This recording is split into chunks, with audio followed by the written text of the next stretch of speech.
اگر ہم آپ صلی اللہ علیہ وسلم کی زندگی پر عمل کریں گے تو میدان محشر ہوگا، ہم میدان محشر میں کھڑے ہوں گے، ہمارا نام اعمال شروع ہونے لگے گا۔ جو نیک لوگ ہوں گے نا ان کے لیے اللہ تعالیٰ فرشتے بھیجیں گے، فرشتے آ کر دعا پڑھیں گے، سلام قولا من رب الرحیم، تیرے رب کی طرف سے تیرے اوپر سلام ہے۔ اور یاد رکھو جنہوں نے آپ صلی اللہ علیہ وسلم کی تابعداری نہ کی ان کے لیے بھی اعلان ہے۔ سورہ یاسین میں اللہ تعالیٰ نے اس چیز کا اظہار فرمایا کہ جو لوگ میرے ساتھ بغاوت کرتے ہوں گے، میرے نبی کی محبت کے ساتھ بغاوت کرتے ہوں گے، میرے نبی کی جماعت کے ساتھ بغاوت کرتے ہوں گے، ان لوگوں کے لیے اعلان ہے، میں میدان محشر میں اعلان کر دوں گا وَامْتَازُوا الْيَوْمَ أَيُّهَا الْمُجْرِمُونَ، ان ظالموں کو جائروں کو ایک طرف کر دو، جو نیک لوگ ہیں ان کے لیے سلام ہے۔ وہاں بھاگنا کسی کام نہیں آئے گا، وہاں بندے کا بھاگنا بالکل ناممکن ہے۔ کیوں؟ وہاں تو میرا اللہ فرما رہے ہیں الْيَوْمَ نَخْتِمُ عَلَىٰ أَفْوَاهِهِمْ، وہاں تو تیرا منہ بول کر بتائے گا تو نے دنیا کے اندر کیا کیا۔ وَتُكَلِّمُنَا أَيْدِيهِمْ، تیرے ہاتھ بول کر بتائیں گے تو نے دنیا کے اندر کیا کیا۔ جو شخص کامیاب ہوگا اللہ تعالیٰ اس کو نامہ اعمال دائیں ہاتھ میں دیں گے، جو ناکام ہوگا اس کو نامہ اعمال بائیں ہاتھ میں ملے گا۔ سب کو سب کا نامہ اعمال ملے گا۔ میرے اللہ نے 15ویں پارے کے اندر اس چیز کا اظہار فرمایا، اقرا کتاب، اللہ تعالیٰ فرمائیں گے لے پڑھ لے تیرا کھاتا تجھے مل گیا، لے پڑھ لے تیرا حساب کتاب، کفا بنفسک اليوم علیک حسیبا، یہ تیرا پورا حساب کتاب تجھے آج کے دن ہم نے دے دیا۔ جس کو نامہ اعمال دائیں ہاتھ میں ملے گا وہ لوگوں کو دکھائے گا، فَيَقُولُ هَاؤُمُ اقْرَءُوا کتابیہ، اور لوگوں پڑھو اللہ نے مجھے کون سا نامہ اعمال دے دیا، اللہ نے میری کامیابی کا سرٹیفکیٹ مجھے دے دیا۔ جو شخص نامہ اعمال دائیں ہاتھ میں لے گا اللہ تعالیٰ اس کے لیے فرماتے ہیں فی جنت عالیہ، جنت کے اندر بلند مقام ہے، قطوفہا دانیہ، کلوا واشربوا، کھاؤ پیو موجے اڑاؤ۔ جو اللہ کے حکم کا انکار کرے گا اس کے لیے بھی اللہ نے اظہار فرمایا۔ میرے اللہ نے سورۃ الحاقہ میں فرمایا وَأَمَّا مَنْ أُوتِیَ کِتَابَهُ بِشِمَالِهِ، جس کا نامہ اعمال الٹے ہاتھ میں مل گیا وہ بدل کیا کہے گا فَيَقُولُ يَا لَيْتَنِي لَمْ أُوتَ کِتَابِیَہ، یا اللہ کاش مجھے میرا نامہ اعمال ملتا ہی نہ، وَلَمْ أَدْرِ مَا حِسَابِیہ، میں جانتا ہی نہ کہ میرا حساب کتاب کیا ہے۔ وہ بندہ یہ نیچے مگوئیاں کر رہا ہوگا، میرا اللہ اپنے فرشتوں کو حکم دے گا خُذُوهُ فَغُلُّوهُ، پکڑو ان کو ڈالو جہنم میں، یہ میرے ساتھ بغاوت کرتے تھے، یہ میرے مقابلے میں آتے تھے، میں نے ان کو بتایا نہیں تھا الملک للہ، ہر جگہ بادشاہی میری ہے۔ آج بھی میں اعلان کر رہا ہوں للہ الواحد القہار۔ اچھا پھر مجھے یہ بتائیں لمن الملک اليوم، آج کے دن کس کی بادشاہی ہے؟ للہ الواحد القہار، اللہ تعالیٰ خود فرمائیں گے میری ہر جگہ بادشاہی ہے۔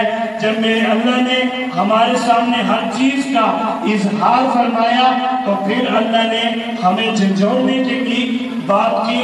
ہمارے سامنے ہر چیز کا نمونہ موجود ہے۔ اگر ہم کامیاب ہونا چاہتے ہیں اللہ کے حکموں کو پورا کریں، آپ صلی اللہ علیہ وسلم کی تعلیمات کو سینے سے لگائیں، اپنے بچوں کو دینی تعلیمات پر لگائیں۔ ایک مثال پیش کرتا ہوں کہ سکول اور مدرسے کے اندر فرق کیا ہے۔ آپ کے اس دور کے اندر مدرسہ قرآن بھی دیتا ہے، حدیث بھی دیتا ہے، دینی تعلیم بھی دیتا ہے، دینی تربیت بھی دیتا ہے، بندے کو اٹھنا بیٹھنا کھانا پینا رہن سہن گھر بار تمام زندگی دیتا ہے۔ کیوں؟ میرے نبی صلی اللہ علیہ وسلم کی اگر تعلیمات ہیں تو ہم سب مانتے ہیں کہ وہ مدرسے کے اندر ہیں۔ مدرسہ جو اب سکول کی تعلیم بھی دے رہا ہے، جن بچوں کو آپ 8 گھنٹے کے لیے سکول میں بھیجتے ہو اسی بچے کو مدرسہ 2 گھنٹے کے اندر سکول کی تعلیم دیتا ہے اور اس کا نتیجہ بھی کوئی منفی نہیں ہے۔ 2016 2019 آپ ریکارڈ اٹھا کے دیکھ لیں، ملتان بورڈ اور فیصل آباد بورڈ کو ٹاپ کرنے والے مدرسے کے طالب علم ہیں۔ ابھی 2019 کی تصویریں میرے پاس موجود ہیں، چیف آرمی سٹاف نے ان بچوں کو ملتان بورڈ کے اندر مدرسے میں جا کر ان کو اعزاز دیا۔ اگر آپ اپنے بچوں کو دنیا اور آخرت کی کامیابی پر لگانا چاہتے ہیں، اپنے بچوں کو مدرسے کا رخ کروائیں، دنیا بھی سمجھ جائیں گی، آخرت بھی سمجھ جائیں گی۔ سکول کی تعلیم کا سوائے کاروبار کے کوئی تعلق نہیں ہے۔ بچہ انجینئر بنتا ہے، جب تک تنخواہ نہ ملے کام نہیں کرتا۔ بچہ پروفیسر بنتا ہے، جب تک تنخواہ نہ ملے کام نہیں کرتا۔ بچہ ڈاکٹر بنتا ہے، پیسہ نہ ملے کام نہیں کرتا۔ جس سے یہ بات حاصل کرنے کے لیے، اپنی مزدوری حاصل کرنے کے لیے 15-20 سال محنت کرتا رہا، اگر اس کے اندر تعلیم حاصل کرنے کی فکر ہو تو پھر آپ صلی اللہ علیہ وسلم کا جو فرمان ہے طلب العلم فریضۃ علی کل مسلم، یہ سکول کی تعلیم کے بارے میں نہیں ہے۔ سکول کے اندر چاہے ایک دیوار کی بجائے 10 دیواروں پر لگا دو، یہ فرمان آپ صلی اللہ علیہ وسلم کا سکول کی تعلیم کے بارے میں نہیں ہے، کیونکہ میرے نبی صلی اللہ علیہ وسلم نے دنیاوی تربیت کے اوپر بھی ہمیں زور دیا۔ حضرت عائشہ رضی اللہ تعالیٰ عنہ فرماتی ہیں، آپ صلی اللہ علیہ وسلم ہمارے ساتھ گھر کے اندر اس طرح گھل مل کر رہتے ہیں کہ ہمیں معلوم ہوتا آپ صلی اللہ علیہ وسلم دنیا داری والے کام زیادہ کرنے لگ گئے، لیکن جب نماز کی اذان ہوتی آپ صلی اللہ علیہ وسلم ہمیں اس طرح چھوڑ کر چلے جاتے جیسے ہمیں جانتے بھی نہیں ہیں۔ ہمارا گھروں کے اندر کیا عالم ہے، گھر کے اندر داخل ہوتے ہیں، ذہن کے اندر تکبر ہے، خمار ہے، دین کے اندر ایک مان ہے، کیا کہ میں پیسہ کما کے آیا ہوں، میں محنت کر کے آیا ہوں، میں سارا دن مزدوری کر کے آیا ہوں، میں جو آرڈر دوں گا وہ ماننا چاہیے، جو میں آرڈر دوں اس کو تسلیم کرنا چاہیے۔ میرے نبی صلی اللہ علیہ وسلم کی یہ سنت نہیں ہے۔